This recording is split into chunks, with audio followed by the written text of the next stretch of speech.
विश्व स्वास्थ्य संगठन के शीर्ष विशेषज्ञ का कहना कि ऐसे समय में जबकि पूरी दुनिया में वैक्सीन की संख्या सीमित है, बच्चों को प्राथमिकता में कोरोना वैक्सीन देना जरूरी नहीं। डॉक्टर केट ओब्रायन के मुताबिक दुनिया के अमीर देशों द्वारा कम उम्र के बच्चों को वैक्सीन दी जा रही है, जबकि ये वैक्सीन उन देशों को दी जानी चाहिए जहां वैक्सीन की कमी है। अमेरिकी सेनेटर चक शूमर ने राष्ट्रपति जो बाइडेन से अनुरोध किया है कि विभिन्न देशों को दी जाने वाली 8 करोड़ डोज वैक्सीन में वे भारत का हिस्सा अलग करके रखते हैं। बाइडेन को लिखे एक पत्र में शूमर ने कहा कि इससे पहले जरूरत के समय भारत ने पीपीई किट भेजकर अमेरिका की काफी मदद की थी।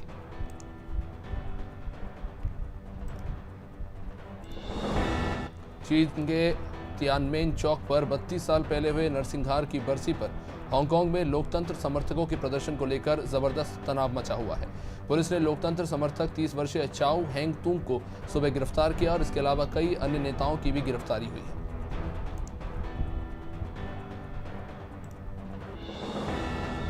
अंतरिक्ष एजेंसी नासा के परसिवरेंस रोवर ने लाल ग्रह पर अपनी सेंचुरी पूरी कर ली है। अपने 100 दिनों के कार्यकाल में रोवर ने मंगल ग्रह के राज खोलने वाली हैरत अंगेज तस्वीरें भेजी है।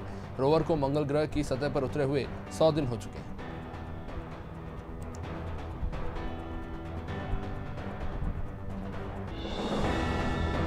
कोविड महामारी से दुनिया के तमाम देशों में सबसे अधिक प्रभावित अमेरिका फूंक फूंक कर अपने कदम रख रहा है और इस क्रम में अब नए सेमेस्टर से पहले यहां की यूनिवर्सिटी में पढ़ने वाले छात्रों के लिए कोरोना वैक्सीनेशन को लेकर गाइडलाइन भी जारी की गई है, जिसमें कोवैक्सीन और स्पुतनिक को मान्यता हालांकि नहीं दी गई है।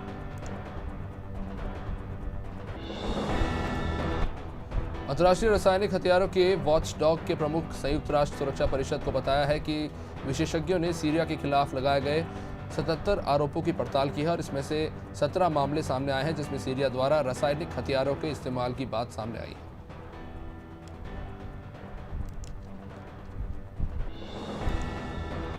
अमेरिका के एक जाने माने विशेषज्ञ ने चीन से कोरोना वायरस की उत्पत्ति से जुड़ा एक सबूत मांगा है। अमेरिकी विशेषज्ञ डॉक्टर एंथनी फॉन्सी ने चीन से वुहान लैब के 3 स्टाफ का मेडिकल रिकॉर्ड मंगवाया है। ये सभी 2019 में बीमार हुए थे और इन्होंने ही पूछा है कि क्या वे वास्तव में बीमार हुए थे और हाँ तो वे किस बीमारी की चपेट में आए थे।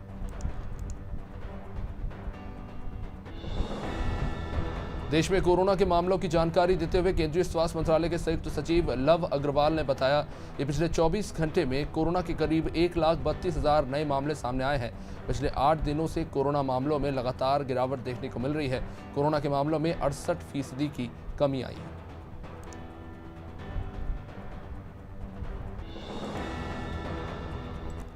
केंद्रीय स्वास्थ्य मंत्रालय ने शुक्रवार को बताया है कि राज्य और केंद्र शासित प्रदेशों के पास कोविड रोधी वैक्सीन की 1.93 करोड़ से अधिक की रिजर्व खुराक उपलब्ध है।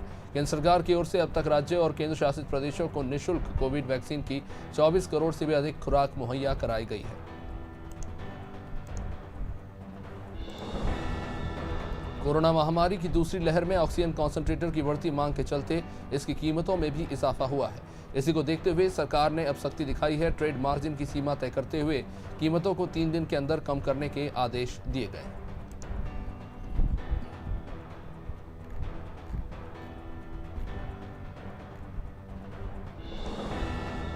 देश में घातक कोरोना वायरस के कारण फैली महामारी की दूसरी लहर का जिम्मेवार इसके डेल्टा वेरिएंट को बताया गया है। अल्फा वेरिएंट से अधिक संक्रामक है डेल्टा वेरिएंट। वैज्ञानिकों ने कोविड की दूसरी वेव के पीछे कारणों पर अध्ययन किया है और ये निष्कर्ष निकाला है।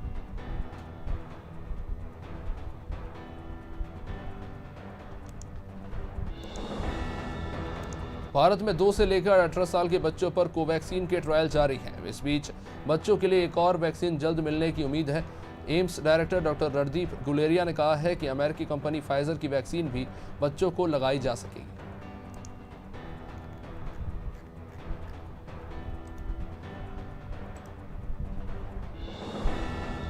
प्रधानमंत्री नरेंद्र मोदी ने शुक्रवार को council of scientific and industrial research की बैठक में उन्होंने कहा कि आज भारत सतत विकास और क्लीन एनर्जी के क्षेत्र में दुनिया को रास्ता दिखा रहा है।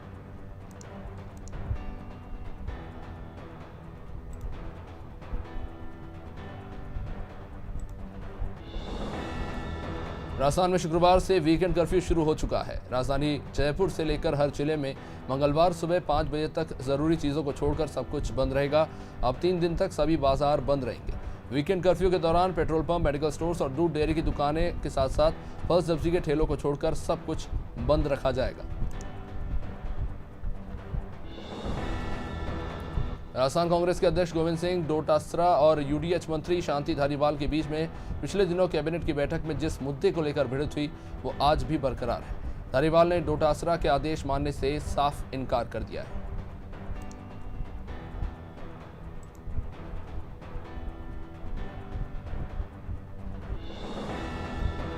मौजूदा समय में चौतरफा हमले झेल रही मोदी सरकार की गिरती साख को बचाने के लिए अब आरएसएस ने कमर कस ली है।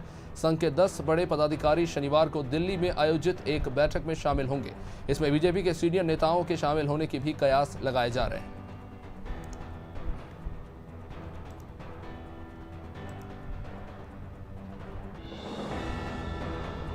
सीएम नीतीश कुमार को परिस्थितियों का मुख्यमंत्री बताने वाले एमएलसी टुन्ना पांडे को भाजपा ने शुक्रवार को पार्टी से ही निलंबित कर दिया।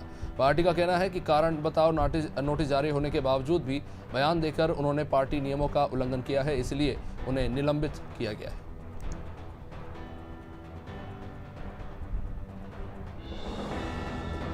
बिहार सरकार ने निर्देश दिए हैं कि अपराध अनुसंधान कार्य में किसी प्रकार की लापरवाही ना हो और इसका लगातार अपडेट हो। सरकार ने सभी थाना क्षेत्रों में रात्रि गश्ती को मजबूती से बढ़ाने के लिए कहा है। सीएम नीतीश कुमार ने साफ कहा है कि प्रदेश के हर थाने में महिला पुलिसकर्मी तैनात रहे।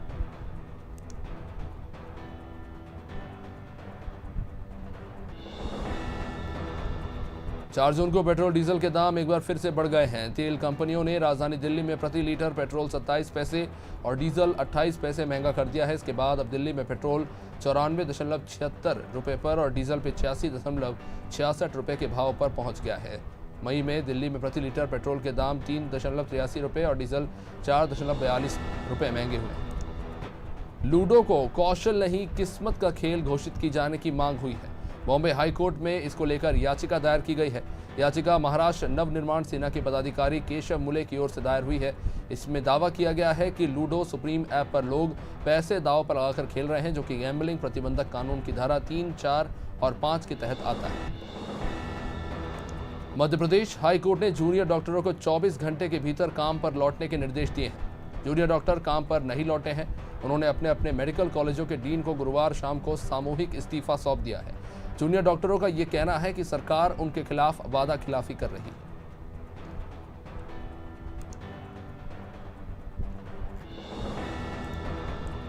मध्य प्रदेश में सियासी मुलाकातों ने बीजेपी की अंदरूनी राजनीति को गरमा दिया है।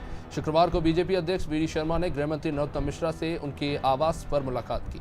दोनों नेताओं ने करीब 1 घंटे तक बंद कमरे में बातचीत की। बताया जा रहा है कि इस दौरान सियासी समेत कई मुद्दों पर चर्चा हुई है।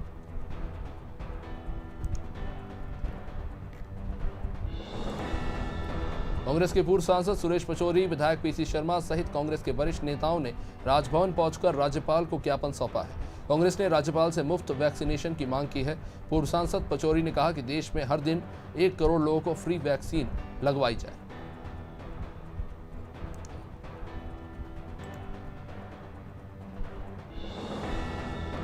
आदिवासी बाहुल्य जिला अनूपपुर में टीकाकरण के प्रति लोगों का उत्साह देखते ही बनता है। टीकाकरण केंद्रों में 18+ के वैक्सीनेशन के लिए पहुंचे युवा काफी उत्साहित नजर आए। कोरोना को हराने के लिए वैक्सीनेशन के प्रति वो काफी गंभीर दिखाई दिए। अनूपपुर युवाओं में वैक्सीन को लेकर काफी उत्साह दिखा।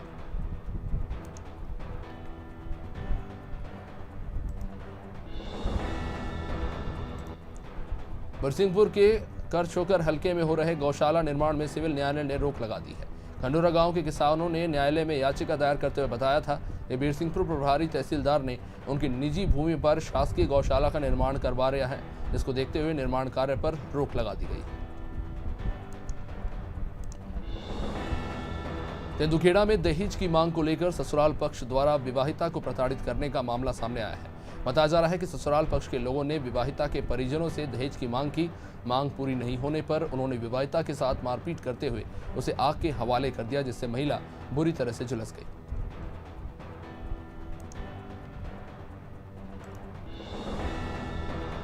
ग्वालियर में टोपी बाजार में सोशल डिस्टेंसिंग का पालन न होने पर जिला प्रशासन ने दुकानें बंद करा दी है। इसके विरोध में व्यापारियों ने एसडीएम से मुलाकात कर दुकान खोले जाने की मांग की है, जिस पर एसडीएम ने दुकानदारों को मास्क और सोशल डिस्टेंसिंग की समझाइश दी।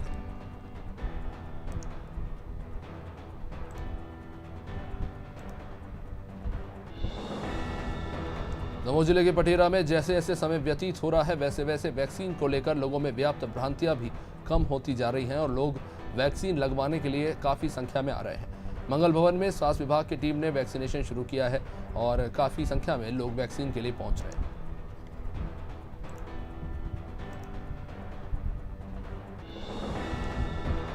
दतिया पहुंचे गृहमंत्री डॉक्टर नरोत्तम मिश्रा के बेटे और बीजेपी युवा नेता डॉक्टर सुकंड मिश्रा ने राजघाट कॉलोनी निवास पर आम नागरिकों से मुलाकात की और उनकी समस्याओं का निदान किया।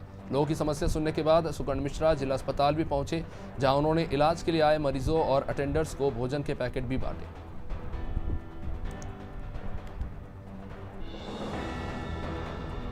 चंदेरी के रामनगर गांव में खेल मैदान के निर्माण में भारी घोटाला हो रहा है। खेल मैदान के निर्माण कार्य में ना तो तय मानक की गिट्टी उपयोग हो रही है, ना ही अच्छी क्वालिटी का सरिया। स्टेडियम की छत की ढलाई के लिए जिस रेत का इस्तेमाल किया जा रहा है वो भी धूल भरा है।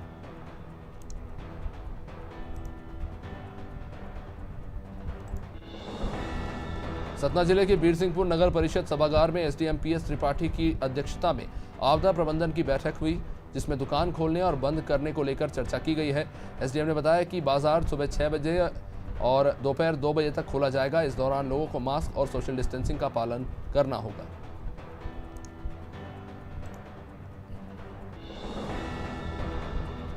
छतरपुर कलेक्टर शैलेंद्र सिंह ने शहर भर में रोको टोको अभियान को गति देने के निर्देश दिए हैं। इसी को देखते हुए खजुराहो में ट्रैफिक पुलिस और स्वास्थ्य विभाग के द्वारा शहर में आने जाने वाले लोगों का कोरोना टेस्ट भी किया गया। साथ ही मास्क ना लगाने वाले लोगों पर चालानी कार्रवाई की गई।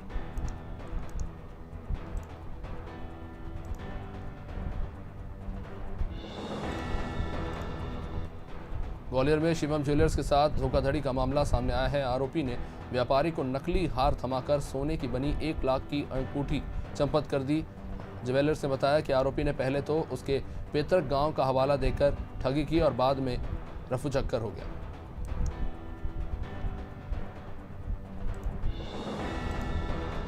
बैतूल पुलिस को बड़ी सफलता मिली है। पुलिस ने बियर और विदेशी शराब के साथ 3 आरोपियों को गिरफ्तार किया है और इनके कब्जे से 35 पेटी अवैध शराब जब्त की है, जिसकी बाजारों कीमत 51,000 के आसपास बताई जा रही है। पुलिस ने सभी आरोपियों के खिलाफ आबकारी एक्ट के तहत मामला दर्ज किया है।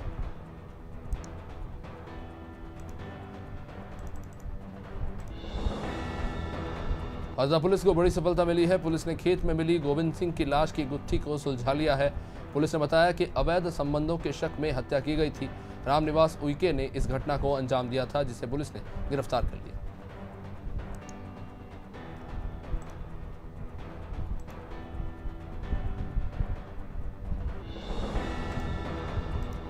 सीहोर जिले के रेटी पहुंचे चिकित्सा शिक्षा मंत्री और जिले के प्रभारी मंत्री विश्वास सारंग ने जिला स्तरीय क्राइसिस मैनेजमेंट ग्रुप की बैठक ली। इस बैठक में सोमवार 7 जून से कोरोना कर्फ्यू पूरी तरह से हटाने का निर्णय लिया गया है। साथ ही दुकानों को समय का निर्धारण और गाइडलाइन का पालन सुनिश्चित करने संबंधी बिंदुओं पर विस्तार से चर्चा की गई है।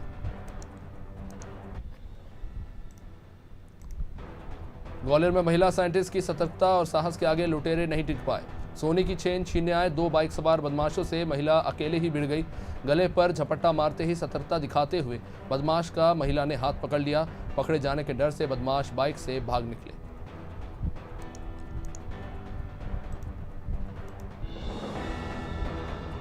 प्रदेश के ऊर्जा मंत्री प्रद्युम्न सिंह तोमर के गांव नावली और उससे लगे क्षेत्र की आसपास के गांव में बिजली व्यवस्था मात्र 3 कर्मचारियों के भरोसे है।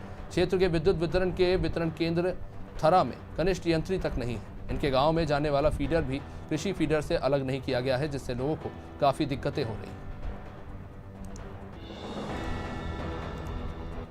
बिलासपुर में राजीव गांधी किसान न्याय योजना के सफल क्रियान्वयन के लिए कलेक्टर डॉक्टर सारांश मित्तर की अध्यक्षता में अंतर विभागीय समन्वय कार्यशाला आयोजित की गई। इसमें कलेक्टर ने कृषि विभाग के मैदानी अमलों को निर्देशित किया। साथ ही योजना के क्रियान्वयन में किसी भी प्रकार की लापरवाही न बरतने के आदेश दिए।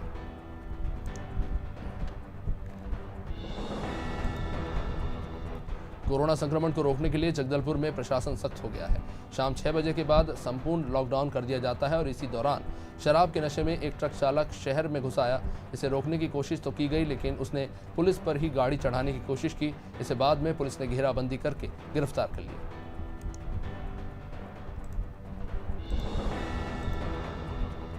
जांजगीर चांपा में कोरोना संक्रमण के खतरे को देखते हुए प्रशासन ने मास्क न लगाने वालों के खिलाफ चालानी कार्रवाई की। जिले में प्रशासन के द्वारा मास्क न लगाने वालों से 1 जून तक 36,58,000 रुपए तक का जुर्माना अभी तक वसूला गया है। कलेक्टर ने बताया कि लोगों से मास्क और सोशल डिस्टेंसिंग का पालन करने की अपील की जा रही है। इसके बावजूद भी जो लोग मास्क नहीं पहनते हैं उन पर कार्रवाई होगी। जांजगीर चांपा जिले में सट्टे की पर्ची लगाते हुए पुलिस ने एक आरोपी को पकड़ा। पुलिस ने बताया कि आरोपी पूरी भाटा का रहने वाला है, जिसका नाम नरेश यादव। पुलिस ने इसके कब्जे से 3,830 रुपए जब्त किए हैं। आरोपी के खिलाफ जुआ एक्ट के तहत मामला दर्ज किया गया है।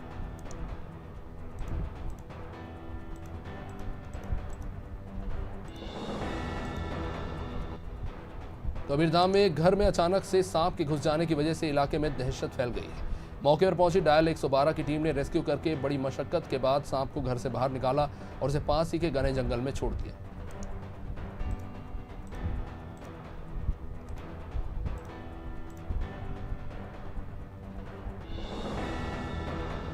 राजनांदगांव जिले में संचालित बैंकों का पुलिस अधिकारियों ने निरीक्षण किया। साथ ही बैंक में लगे उपकरणों की भी पड़ताल हुई। इस दौरान पुलिस अधिकारियों ने जिन बैंकों के उपकरण खराब पाए गए उन्हें ठीक करने के निर्देश दिए।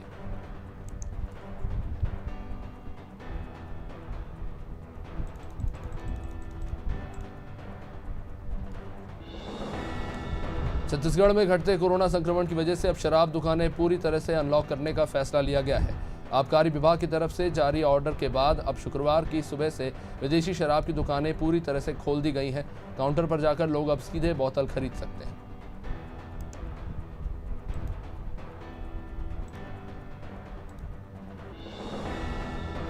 यूपी में जहरीली शराब से हो रही मौतों को देखते हुए हमीरपुर पुलिस प्रशासन सख्त हो गया है।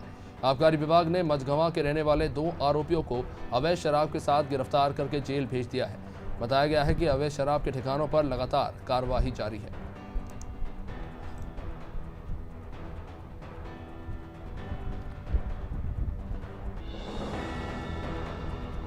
उत्तर प्रदेश की जौनपुर जेल में एक कैदी की मौत के बाद बवाल शुरू हो गया। कैदी जेल में आगजनी करने लगा और तोड़फोड़ भी की। जेल के अंदर अस्पताल में भी कैदियों ने आग लगा दी, जहां पुलिस ने गैस के 3 सिलेंडर आग में अपने कब्जे में लिए।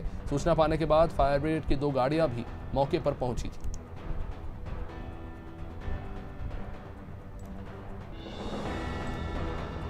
उत्तर प्रदेश के अलीगढ़ में जहरीली शराब पीने से मरने वालों का आंकड़ा 100 के पार चला गया है। अब तक 104 लोगों की मौत हो चुकी है। गुरुवार देर रात और शुक्रवार सुबह तक 9 और लोगों की मौत हुई है। इन सभी ने गुरुवार को शराब पी थी। अभी तक 30 से भी ज्यादा लोगों का जिले के अलग अलग अस्पतालों में इलाज चल रहा है।